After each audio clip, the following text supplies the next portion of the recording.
Welcome back everyone, this is the Messenger from Moog.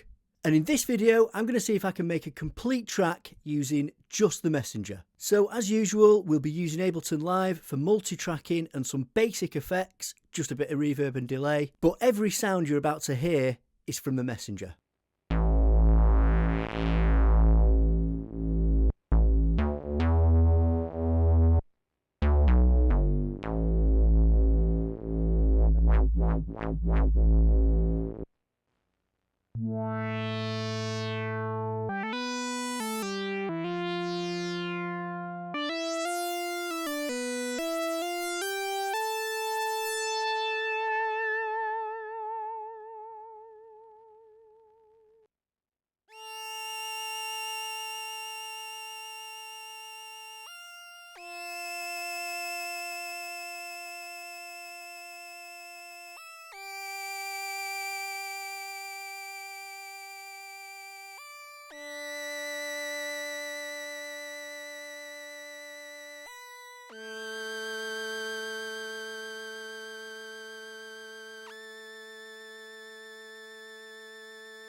And that's it, a complete track made using just the Messenger.